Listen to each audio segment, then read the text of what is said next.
Tinubu came third, distant third. That race, few of it, Peter Obi won the election.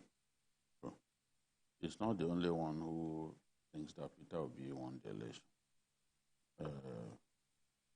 There is a noisy mob on social media that continues to say Peter Obi won the election, but get them to prove it, it becomes difficult. Even provide even the scantest of evidence. They'll tell you that there was violence in Lagos. Some parts of Lagos, votes were suppressed. In less than 1% of the polling centers in Lagos. That's where we had violence. Less than 1%. So, but in one Lagos, no one has disputed that. And that represents one of the beauties of that election, that presidential election.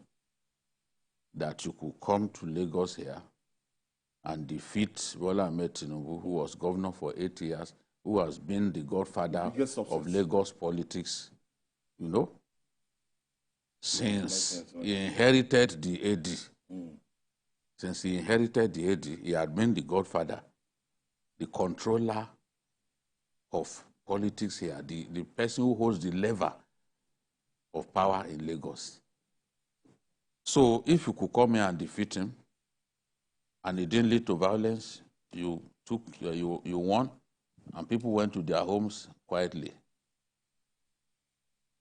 That should tell you that that election was largely free and fair. No one should expect a perfect election in our country at this time. Countries that are older than us in terms of the adoption of democracy or even the presidential system, they still haven't perfected the art of conducting elections and announcing winners. So no one is saying that the election was perfect, no. But generally that election was fair and fair, and Peter Obi was well beaten. I've told you before that somebody confronted me in Ebonyi, inside the lift of the University of Medical Sciences that the current Minister of Works built in that place.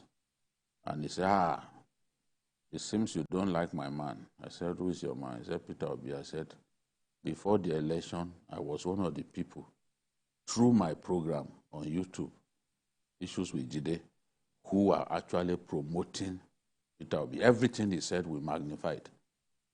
And I remember on one occasion, one of the viewers even posted a comment that it seems that Jide is obedient to.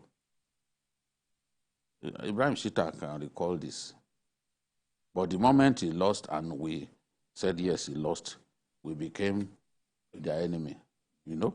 So that fellow inside the lift, I told him, he said, well, why did you swear that Tinubu won? I said, I decided to swear because I was convinced. Why are you people bothered about the fact that I swore? Was it you that I swore to? It is the deity that I swore to that should be bothered. That is the person that should punish me. What is your business with me swearing? As an adult, I'm in charge of what I do with my life. As long as I don't take my life, the state is not concerned about what I do, my personal issues. So I said I swore because I was sure. If you were sure that Peter Obi won the election, let's go to Okija. I challenged him. He had his daughter beside him. I said, Okija is here in the southeast. Let us go. Let's see who will swear between you and I. Let's see who has the capacity to swear. He just burst into laughter. He said, I'm not a serious person. What is not being serious? If you are sure that your man who came third was the winner of the election, let us go to Okija. I challenged him. Before God, man, I challenged him. But what do you think might be going on in Babache's mind as an ally of the... You know, Babache, let me tell you, Babache was not the only person who felt extremely bad, who felt that the president was insensitive by picking a Muslim as vice president. There are many of them, some of them fiercely loyal to him, but more loyal to their religion, to their faith. For some of them, they don't know how to bring themselves to tell their fellow Christians that, a man that we invested so much faith in, this is the decision that he has taken. There are many of them like that. And there are some who said, okay, the way it is now, having taken this decision, I can't be seen to publicly campaign for you. Yes. No, they can even walk underground. Because you must give it to Babashir Lawal. Babashir Lawal,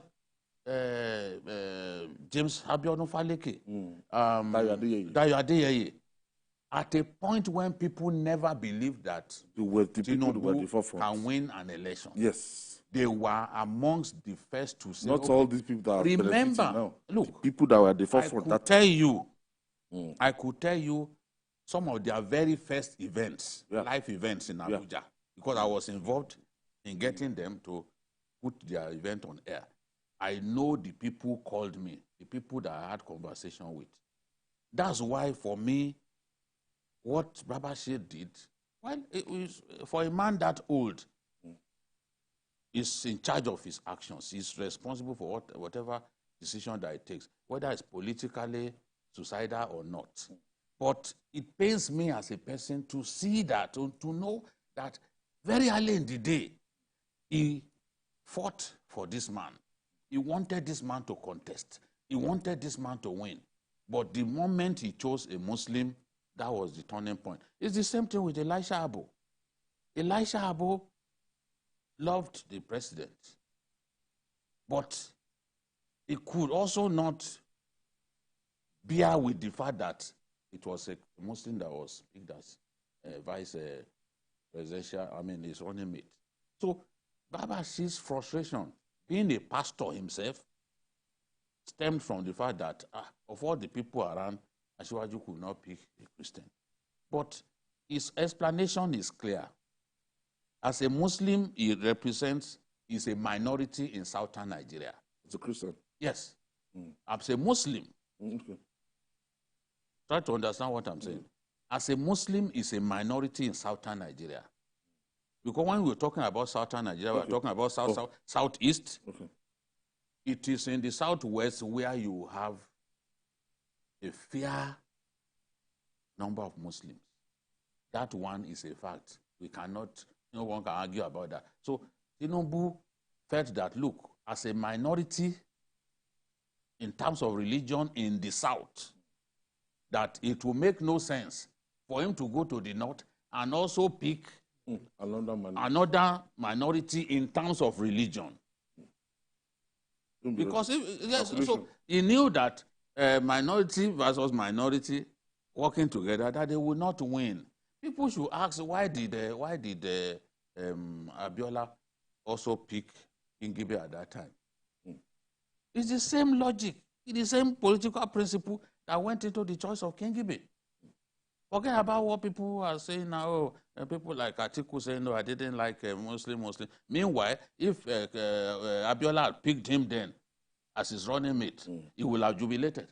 At what point did he suddenly say that it was wrong to pick a Muslim as running mate? So Tinubu's decision is his decision. My own is not to justify what he has done. Because if he lost the election, he's the one who will carry his cross, not Babajide Kolade Otitoju. But he knew that he had to take a decision that would help him to win. And he has explained that, look, this is a political decision, it's not an emotional decision. Today, before I even stop talking on this matter, today, the Christians who thought, oh, they'll be marginalized in a Tinubu presidency, is it not that your friend, who is a lecturer in is it last week, where is he a lecturer? The one that usually puts the muffler. Murik. Is he not saying now that this regime has benefited Christians more than Muslims? Has he not been saying that? No. Have you not been reading him saying that Tinubu's regime, he has been appointing Christian? So, oh God. We said at that time that this person is not a bigot. There's no need to be apprehensive about the choice that he made. It will be fair to all. Today, The Christians, they have SGF, they have a Senate president, and in terms of the appointments that he has made, the Murik man is already standing on the rooftops complaining. If he had chosen a preponderance of Muslims, will the Murik man, will he, knowing him for who he is, will he be complaining that they are picking so many Christians? To the matter, when you look at what Barav, why didn't Babache wait for the Supreme Court to actually speak before saying with a kind of air of authority that he's sure of what went down? We all know that Nigeria is a country of anything goes. Under normal circumstances, except the fact that they are playing politics, it should not have been dignified with a reply or with a response to what he has said, because the case is purely before the Supreme Court. And between now and the next 8 weeks, at least the Supreme Court will make a clarification and a ruling that will be binding for years to come. I am very sure about that. That ruling is going to be binding for years to come. But aside that, people just wanted, sorry, for his age. In spite of his age, in spite of his experience, there are people who cannot get away from being in the public domain. He just wanted to be seen and to be known that he's opposing the party, somebody that he has worked with for a very long time. And like Jide said, who can now tell me in the last, when you look at the number of nominees, all those people have been appointed into government, in what way has religion, either you're a Muslim or you're a Christian, but especially Christian, go ahead and be Christian, but in what way has it affected governance? We are not talking about emotion here. We are talking about competency. We are talking about somebody who can win an election. We are talking about how far, if you say you are a Christian or you're a Muslim, you get to Ojolowo market, or you get to you say you want to buy a tuber of yam. Is the man going to ask you, are you a Muslim or you're a Christian? What should concern everything right-thinking Nigeria now is how to make life comfortable to an every Nigerian. But because people like Lawal has refused to allow politics to go, this is not an era for politics, because there won't be that election until the next 4 years. So people should allow the Supreme Court, that is the final arbiter on this matter, to talk, rather than trying to grandstand or trying to push the judges or intimidate the judges. So I think at a particular point in time, we should behave like a normal human beings, that in a normal crime. Like I said, except the fact that they are playing politics, it should not have been dignified with a reply. Maybe he just wants to draw attention. But you want to draw attention of Nigerians to himself, because the thing is gone already. There's nothing you can do about that. And we can all see all those people who have been appointed into government. Is it a reflection of Islamic Republic or Muslims? No. That thing stopped at using it to win election. And the man has decided to pick people who are competent. Nobody, I can say. I would have expected him to criticize the people that have been appointed into several positions. But he chooses not to do that. He kept on going back to an election that he cannot prove. And the issue of law is you prove beyond reasonable doubt. None of them, I'm still surprised, that has come out and say, okay, Ashwaju won 8.1 million votes. And actually, Obi won, he scored 8.8 million votes. Thereby, it should have been declared and give us the alternative. From EC8, all their polling agents signed at the polling station that this was the result. Nobody has talked about that. And people are talking about extrajudicial thinking, matters that should have been discussed and dealt with before the election. People now take us back to that matter, as if it is possible for you to now go back to the Supreme Court and begin to ask lawyers to give evidence. You don't call witnesses at the Supreme Court. They don't give evidence at the Supreme Court. They don't even call lawyers. Because before the election, he granted an interview to a TV station where he was saying, Bola will not win this election. Bola will not win this election. And I was looking at him that day. Look at him. I don't know why. As he was speaking with that, my younger brother, I was anchoring the show. I was shaking my head, because it was already at a time when we too were doing our state-by-state analysis. Who will win, you know? And he was saying, Bola will not win this election. Go back, because he was quoted, many papers reported, I said, Babashi Lawal cannot win his word. He has a history of losing his word. Not to talk of his local government. In Adamawa? Yes. So, and that's the problem, that Bola will not win this election. So now that Bola has won the election, what do you expect him to do other than to take a cheap shot at a controversy? Just trying to start the honestness and draw attention to election has ended. Let us move on. Go and prepare. Maybe next time you will manage to win your polling center. I mean, the election has finished. We should move on. People are behaving as if this is the first time we are having an election. You took a political gamble, a political decision. It has not favored you. You should do some soul searching. There are people who make missteps in their lives, but it will help them to bounce back. Yeah. You are not finished politically. You are still there. Maybe next time your judgment will be better. In this case, your judgment, yes, your judgment has been wrong. It's similar to all those pastors who, because of Muslim, did not see anything, go on the pulpit and be cursing people. For how do you curse people because for political difference? You are not a pastor. If you stand on the pulpit, you are cursing people because of political difference, then you are an idol worshiper. You are not a pastor. That is it.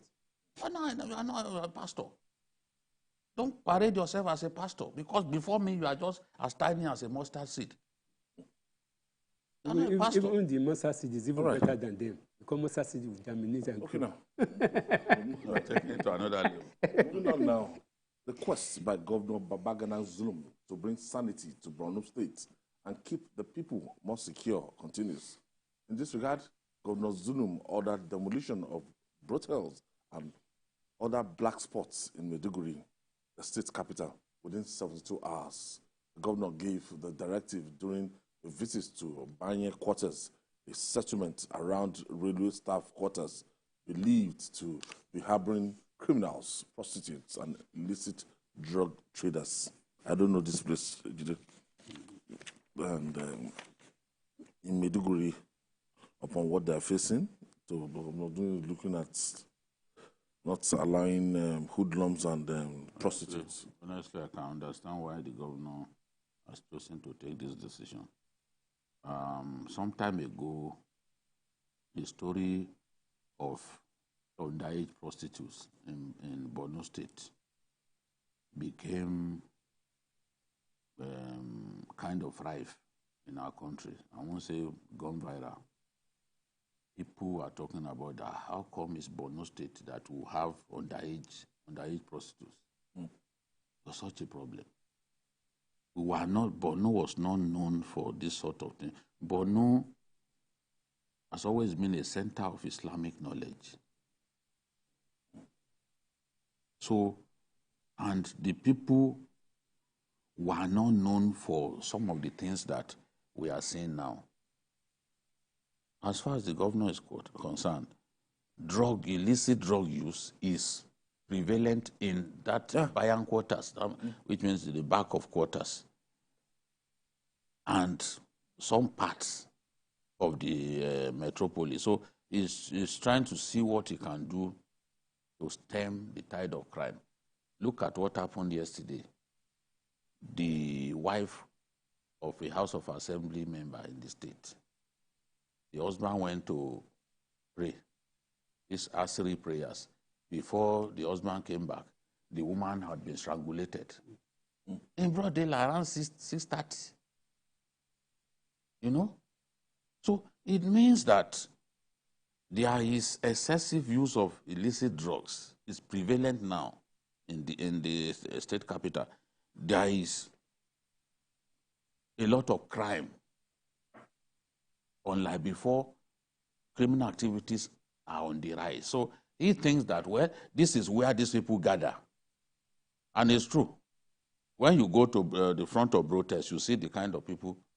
There are a lot of people of shady character.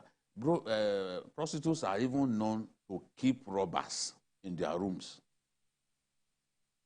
An armed robber that they've been looking for that has been declared wanted. He will be inside the home of, inside the room of a prostitute. Let's even take it back to what happened to Dimka. They were looking for Dimka frantically. After the 1976 coup, he was hibernating with a prostitute in Afikpo, in today's Ebonyi State, just close to the border with Abia. That's where he was. In fact, the last time I went to Ebonyi, I wanted to go to that place where they eventually picked him up, you know. So the governor feels that those brotels constitute a melting pot for people of dubious character, criminals and all that. So, and believes that once it destroys those brotels, crime will go down. Perhaps it is a near immediate solution to the problem, but in my view, you have to take further steps to check crime beyond simply demolishing brothels. Some people will say that that's what's going through extreme. That some people want to enjoy themselves. That's part of their rights to. But we all know that, like what is happening in Lagos, and we all know that there's a direct linkage between black spot and crime, people committing crime. In most cases, like he has said, people commit crime, you get 80% of them in the black spots. And in most all those metropolises like that, the best thing is to take action that will prevent the multiplication of such spots. And when there's action against multiplication, then there's a reduction in the crime level of that particular area. I think the man does. There's no way you will come out with a policy that has long-term effects that will not affect some people. Some people will complain, like in Lagos now. Some people are already, because they are trying to rid Lagos of miscreants, or black spots, people on the rail line, every other thing. People are turning it to another thing, which is, to me, senseless. So anything that the governor would do, especially in Borno State, that will reduce the insecurity in that area, because there's a direct linkage. I think it should be allowed to do it, and sanity should be allowed to be returned. Secondly, I also think that it should take measures, which I know is already taken, to make sure that as many as possible children return to school. They are kept in school. If they are kept in school, the rate of crime, because young ones are easily susceptible to crime when they give them little money. So let him take actions that will make sure that the schools start brimming with young people instead of being found on the street. Because when they're on the street, there's a likelihood that they will be employed to commit crime and to become a criminal. So let him keep on making sure that the education system in Borno State is revived, so that all those children that are susceptible to being recruited to join the gang, they are not recruited. So whatever he has to do, let him do it. Yes, some people will complain. It is normal. When you take a particular action, that will have a lasting effect on the polity. Some people will complain that they have been affected. At least some people are selling beer, selling other alcohol, drugs. They have lost their job, but it is for the progress and the security of the larger thing. And the larger for the majority is better. I think right. We'll take that is okay. When we come back, we'll talk more. It's still Journalist Hangout on TVC News.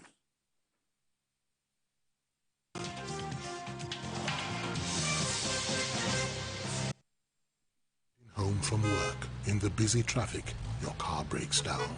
Car horns blast. Your car is pushed aside. You call for help. Phone battery blinks and dies. You take a cab. Few miles, tire bursts. What a day. Frustrated, sweating, and tired. Nearing home, darkness envelops the street. Wow! Just one house is bubbling with life. Brilliant lights, loud music, smiling wife, all welcome you. We alone have light? Yes, it's JRB Solar Energy Systems, my anniversary present to us. No matter how dark life is, the sun is gonna shine on everything you do. JRB solar inverters, batteries, solar panels, solar street lights and more. Telephone 0906 752 1111. Email sales@jrbsolar.com. JRB, the sun is gonna shine on everything you do. Honorable Minister, Federal Minister of Communications, Innovation and Digital Economy, Dr. Bosun Tijani, cordially invites the general public to this year's Digital Nigeria Conference, Exhibition and Awards with the theme, Harnessing Digital Technologies for Job Creation, Inclusive Economic Growth and Sustainability. The event, which will have discussions centered around sub-themes like emerging technologies, blockchain, metaverse, AI, GovTech, Innovation Challenge, Consumer Tech, Creative Economy and others, is scheduled to hold as follows. Date 24th to 26th October 2023. Time 9 a.m. daily. Venue International Conference Center, ICC, Abuja. For more details, please log on to www.digitalnigeria.gov.ng. Announcer Kashifu Yunwa Abdullahi, CCIE, DG and CEO NIDA.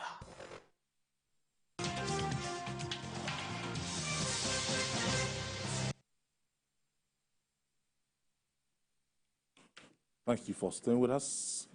For the Queen of Akpomo in Osun State, Janet Afolabi, empowering women across the states is a task that must be done. In continuation of delivering on this task, rural women in Akpomo, the headquarters of Ishokon local government area of the states, gathered at the Palace of Alakpamu to mark this year's International Day for Rural Women. At the events, the Olori Janet Afolabi Foundation empowered a new set of women with its no-interest loan, which started in October 2020. She advised the beneficiaries to use the loan for the purpose for which it was given. Let's share the story by TVC News' Rafiu Ahmed with you. National Day of Rural Women is observed on the 15th of October every year to celebrate the accomplishments of rural women around the world. The day is set aside by the UN to highlight indispensable roles and contributions of rural women to food production and security, poverty eradication, agricultural and rural development in general. This event in rural community of Akpomo is put together by Queen Janet Afolabi to empower these women with interest-free loan. Findings reveal that 70% of Nigerian smallholder farmers are women, and the Queen believes the loan will go a long way in advancing their food production. Let us commend their resilience to their trade, to farming, to climate change, in rain, in sun, in bad weather, in good weather. These women are toiling day and night to make sure that there is food, not only in the community, but even outside the community, because people come as far as Lagos, as far as the east to buy things in Akpomo. And I want to advise that whatever amount that is given out to each one of us, we should use it judiciously. And that at the end of the day, when it is time for repayment, we should also ensure that we pay back so that others can benefit from the gesture. Not to relent in their business. They should be strong. They should have it at the back of their mind that any one person that defaults will affect hundreds of them. Queen Janet Afolabi speaks on the need for parents to prioritize education of their children in order to ensure their future. If they have suffered, they should not let their children suffer. A girl child that is not educated, is pregnant at the age of 12, will automatically not really have a source of livelihood. So she will still fall back into that poverty that the mother is suffering. And you see a woman at 30, she's already a grandmother. Beneficiaries are appreciative of the gesture. The theme for this year's commemoration is Rural Women Confront the Global Cost of Living Crisis. Rafiu Hamid, TVC News, Akpomo, Osun State. Olori, one of our own, Janet. We miss her. We miss her. Obviously, will release her to us, even if it's twice a year. We still appreciate it. To come and to take her away completely, it's not, because of what she brings to the table. A journalist, got there, journalist of international standing, winner of the CNN Journalist of the Year award. So we are proud of her. Yes, since she got there, she's been organizing different programs to empower the women, to rally them, to make them more productive. Yes, Akpomo is a semi-urban community in its own right. Osun has a lot of urban centers. I think in Nigeria, they have more urban centers than any state. Maybe a state like Katsina follows, So Akpomo, semi-urban in nature, but you can see how Janet has been supporting her husband making life meaningful for those women, you know, distributing empowerment items to them, food packs, interest-free at every loan. opportunity. During COVID, you know, I was particularly impressed with what the couple did during COVID. And now, look at celebration of the International Day for Rural Women. She also used the opportunity to give out soft loans and all that. Interest-free. Yes, interest-free. I picked something valuable from what the Alakpomo said, that the women need to pay back, because when you pay back, that money will be used to allow others to benefit. When you don't pay back, it becomes difficult for others to benefit, because even the person giving out the loan may become dispirited, may give up if the rate of payback is very low. So I think that Janet is on the right path.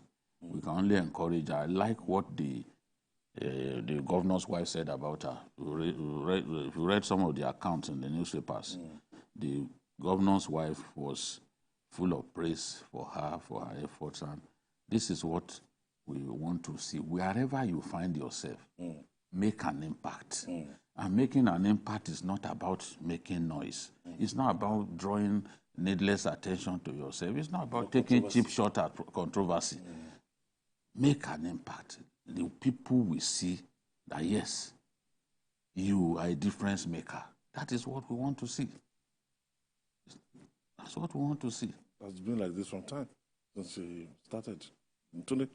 Yes, I think there's no better way to add value and meaning to the life of those women at the grassroots. Right? So unfortunately that people messed up better life of women. That actually touched people recently. But like every other good Nigerian project, we allow the Nigerian factor to do. This is another way of getting to the people. Because I'm very sure that this woman will come to people more than the money sharing venture that the last government did. Without touching those people who matter. When you see, when you look at those women that are gathered there, you know they are big market women who are very serious about what they are doing. And little efforts, little empowerment, like interest-free loan, will go a long way towards setting a multiplier effect. When you discover that most of those people who are traders, they don't owe money. It's the elite that owe bank money. But the people in the rural area, they don't owe money because culturally it is bad to be a debtor. They will call you names. So they will keep their faith. But unfortunately, it is the elite that will collect money from bank. They will run away and they will not pay it back. To turn to bad debts. There's nothing that is too much to encourage them. I think this should be done, replicated in all parts of Nigeria. Because women, we believe that when you educate a woman and you empower a woman, definitely she won't allow her children to suffer. She won't allow the home state to go wrong. So I think we should praise Olori Janet Mba for what she's doing, and she should be encouraged by all governments to replicate the same thing in all parts of Nigeria. I even hope that some corporate concerns can see the wisdom in working with her. You know, some of the banks have some programs that they would want the ordinary people to benefit from, you know. So if you work with someone like this, given her standing, given her standing in the community, you'll be able to reach a lot more people. So I expect corporate concerns to latch upon this opportunity and see how they can work with Janet Mbafolabi to get as far as they can to the people at the grassroots. All right. It is still far from redemption for the ailing Nigerian economy. The Manufacturers Association of Nigeria, MAN, advised the federal government to critically look into its decision to lift the ban on 43 items on foreign exchange restriction by the Central Bank of Nigeria, CBN. The vice chairman of Basic Metal, Iron and Steel Products sector of the association, Lekon Adewoye, said the move may lead to shutdown of many industries and increase in the rate of unemployment. But I don't understand these 43 items. As in, is it that it was actually banned or federal government restricted foreign exchange from the importers from bringing it in? Stop giving foreign exchange from official channels. Federal government stopped allocation of foreign exchange to those items. Okay. You can source it wherever you can find it, but to source it from official channel, that is the official window. Yes. They stopped that from happening because it was a case of, oh, we do not have enough forex liquidity. Let us not give forex to people who want to bring in like, those things that we can make by ourselves, things that we can produce by ourselves effortlessly. You know? So that was the idea. Rice, for example, was a big consumer, in inverted commas, of forex, even from official quarters. People will go and ask for forex to bring in rice. President Buhari felt no. He also banned the importation of rice through the land borders.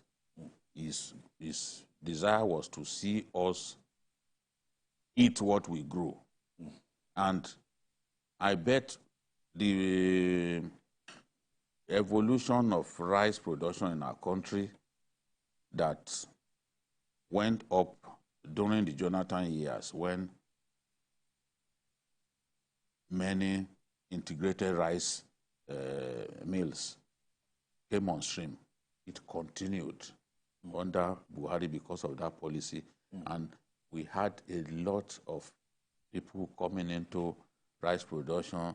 Dangote, you know, is a major grower of rice now. Olam, which is the biggest in our country, you know, that's a foreign company. They also came here. And some small players. Yes, there are small players. Some have even become international players, like the former governor of Kebbi State. He's a big rice player in our country, one of the biggest. Now, he's even gone to Benin Republic to grow rice. The kind of partnership they had with Lagos State that time. Yes, he's gone to Benin. They've given him land so that I can grow rice from there, you know, because Benin is not really far from, what's it called? They are our neighbors, so to say. So, this decision that the CBN took was targeted at the black market, the unofficial forex market, because all along, even when they came up with the idea of managed flotation of the naira, what they wanted to do was to bridge the gap between the official and non-official market. But they've not succeeded since June, when they came up with that idea of managed flotation. The gap between the I and E window, which is the official market, and the black market, has been growing. And the more it grows, the more it achieves the aim of people who want to make money from an unfortunate situation. If you narrow the gap, it becomes a disincentive for people to be trading in the black market. Well, as long as the gap is wide, you are trading at 770, but they are trading at 900, 980. How do you expect us to solve the problem? Because the margin is too wide. So people know that they will make more money if they go and trade in that window. So their own idea was, okay, if Nigerians spent, I think, about 18.12 trillion between 2016 and 2022 to import items that were already not listed, along with items that you can source for foreign exchange officially for. It means that it is somewhere that they are going to get the forex, because this is a lot of money. So what they are thinking is, okay, if we now say everybody, if we now say, okay, you can come back, then they will go to the, more and more people will go to the official market to go and ask for forex to bring in this product. You get the point that I'm making. Thereby systematically alienating the black market. You see how they are thinking. Because this is a lot of money. To spend 18.12 trillion naira between 2016 and 2022 to import the items that government had already banned from official forex trading. It means that some people are still desperate to bring in these things. And they are sourcing for forex somewhere else, and that must be black market. So it's the black market that they targeted. They believe that once more people now come to the I&E window, the official window, then the black market people will not be able to dictate the exchange rate the way they are doing, because whether we like it or not, more and more people are going there. Another thing is, when you look at the gap now, at a point it was 18%. It was 26%. Now it's narrowed to 18%, because even in the I&E window, naira went to as low as 848 to the dollar, something that was over around 700 went. So they have narrowed the gap a little bit.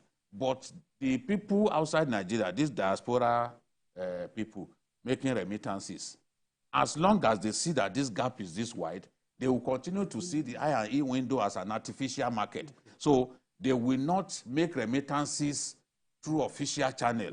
They will send it to black market where they can also make more money. So, but at the end of the day, I agree.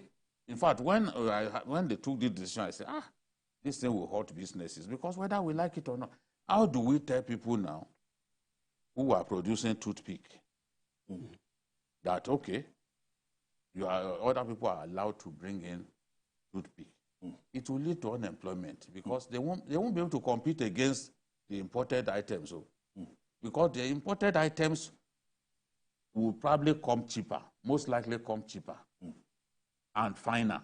And our people have an unusual appetite for things foreign. Whether it is Akosombo wax or anything, once it's not Nigerian. I see people, even Cotonou pineapple, people prefer it to our own. Anything foreign, we are a consumer of anything foreign. And it is affecting us. We can't solve this problem if we don't change the attitude.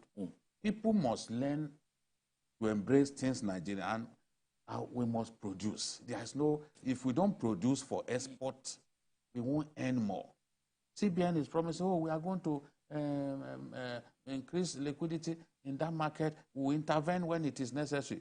You ask me, which time is it necessary? It is now. You are saying you will stop intervening when liquidity improves. Well, liquidity has not improved. You must intervene.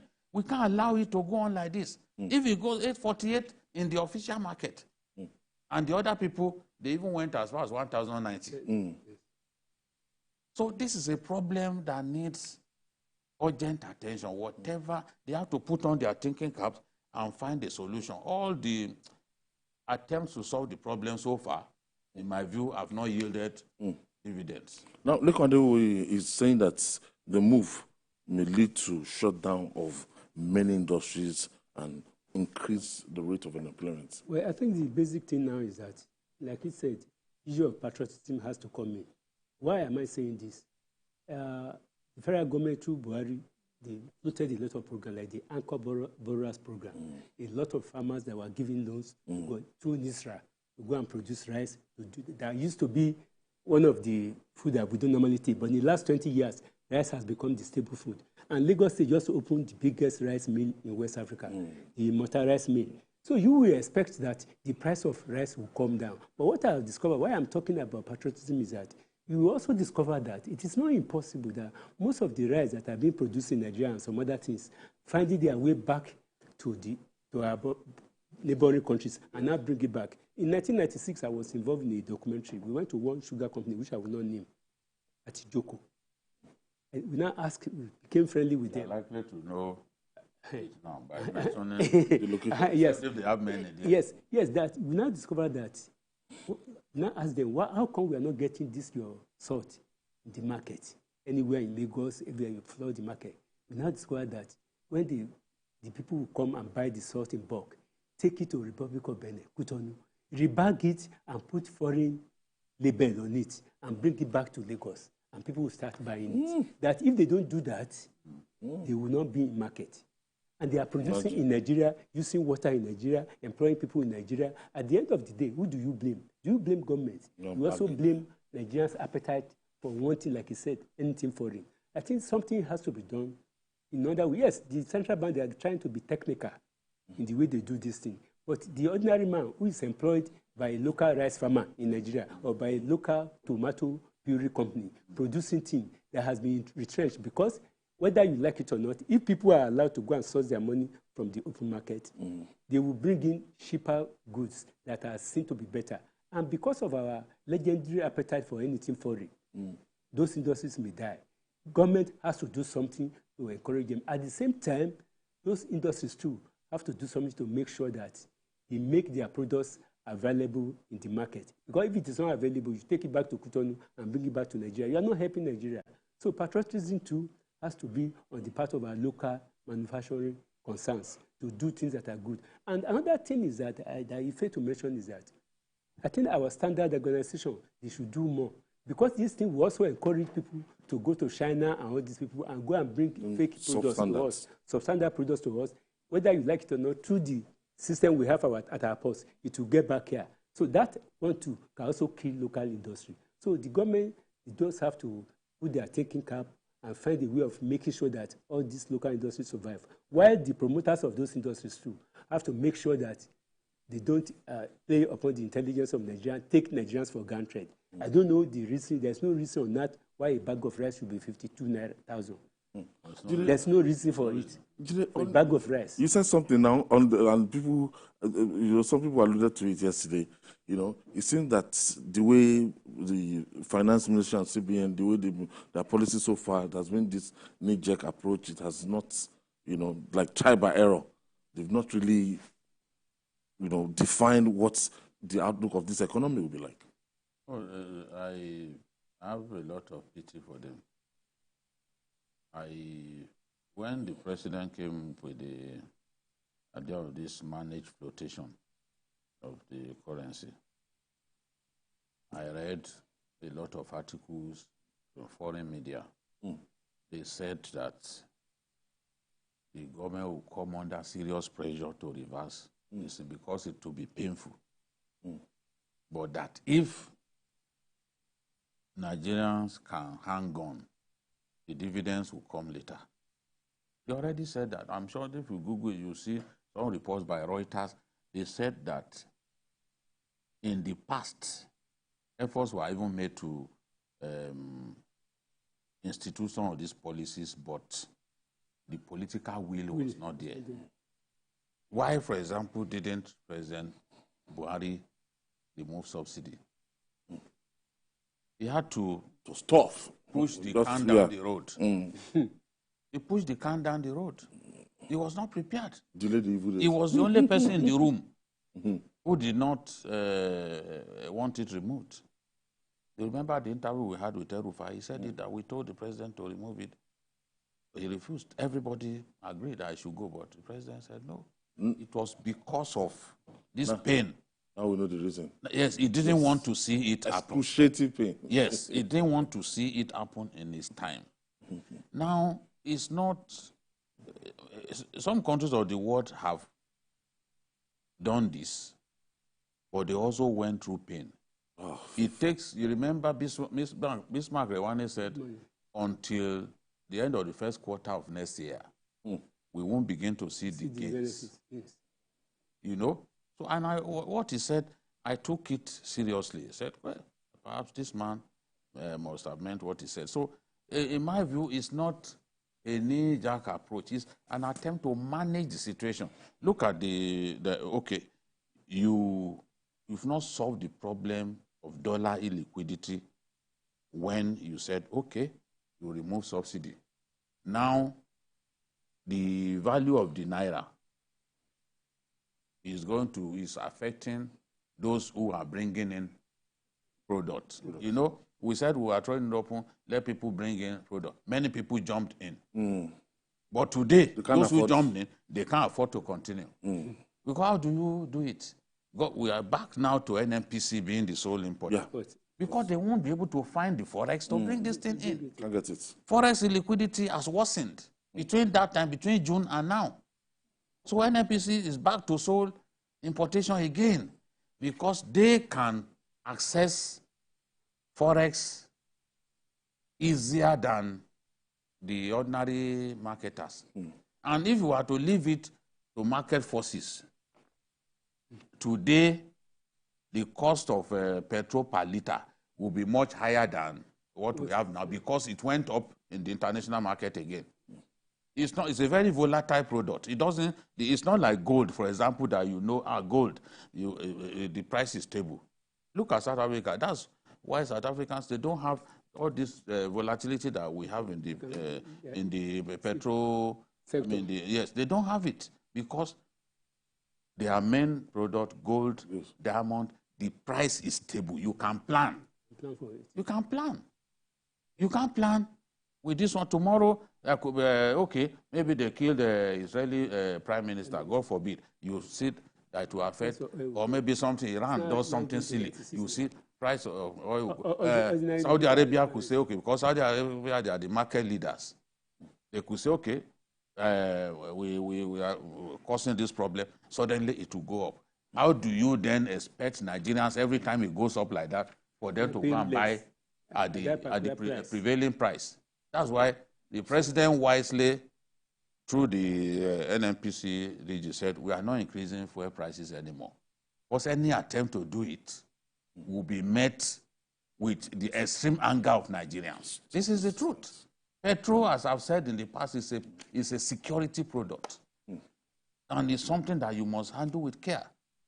So if we are to go to 120 per liter, 120 barrels, dollar per barrel, are we going to say, okay, Nigerians? Because Nigeria, by default, we are also gaining from it because we are selling our crude at $120. Nigerians are also gaining, but you cannot pass it on to Nigerians. Well, the reason we are not gaining so much is what we gain. We are not refining. Using it to bring back this. That's the problem. We are the only country, we are the only net producer of crude oil that is not benefiting at this time. Everybody is smiling to the bank. Even Russia, they are making money. Refineries are not working. This is the best time for Nigeria. All right. Let them not attempt to increase the price at this time. Leave it the way it is. The TUC, they were saying that, oh, subsidy is back. If it is back, if it is back true, it's not fully back. There's just maybe a level of subsidy is back. Why are you shouting about it? Are you suggesting that they should increase the fuel price? What will you gain if it goes to 1,000 per liter? All right. What are you talking about? Tunde Abaton, I want to thank you for your contribution. And Babajide Kolade Otoju, thank you for your contribution. And that's our offering today. Join us tomorrow for another episode of the program. You can watch the repeat broadcast tonight at 11 p.m. Join us this Sunday from 1:30 to 3:30 for Journalist Hangout on Sunday. We're on YouTube, youtube.com/TVCnews Nigeria. I'm Ayodele Uzbak. We'll see you tomorrow.